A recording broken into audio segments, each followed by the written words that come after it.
ন্যাশভিলের বিপক্ষে বাঁচা মরার ম্যাচের আগে বড় ধাক্কা খেল ইন্টার মায়ামি। দলটির তারকা স্ট্রাইকার লুইস সুয়ারেস এক ম্যাচের জন্য নিষিদ্ধ হয়েছেন। উরুগুয়ের 38 বছরের এই ফুটবলারকে ছাড়াই প্লে অফের তৃতীয় রাউন্ড খেলতে হবে লিওনেল মেসিদের।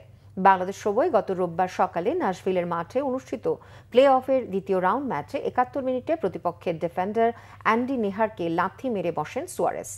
অবশ্য ওই ঘটনার জন্য কোনো কার্ড দেখেননি রেফারি, এমনকি ফাউলও ধরেননি। তবে নিয়ম অনুযায়ী এমন ক্ষেত্রে ম্যাচের পরে MLS ডিসিপ্লিনারি কমিটি শাস্তির ব্যবস্থা নিতে পারে, সেটাই করা হয়েছে। দ্বিতীয় প্লে অফ 2-1 গোলে জিতে 3 ম্যাচের লড়াইটা তৃতীয় রাউন্ডে টেনে নেয় ন্যাশভিল। প্রথম ম্যাচ 3-1 গোলে জিতেছিল মায়ামি। শনিবার মায়ামির চেজ স্টেডিয়ামে হবে ম্যাচটি। সুয়ারেজের মাঠে বাজে আচরণের একাধিক পুরনো ইতিহাস আছে।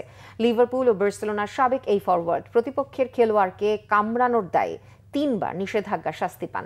এবছর লিগস কাপের ফাইনালে সিয়াটল সাউন্ডার্সের কাছে 3-0 গোলে হারের পর প্রতিপক্ষের একজনকে থুথু দেয়ার অপরাধে গত সেপ্টেম্বরে তাকে 3 ম্যাচে নিষিদ্ধ করেছিল MLS। লিগস কাপ আয়োজক কমিটি অবশ্য 6 ম্যাচের নিষেধাজ্ঞা দিয়েছিল তাকে।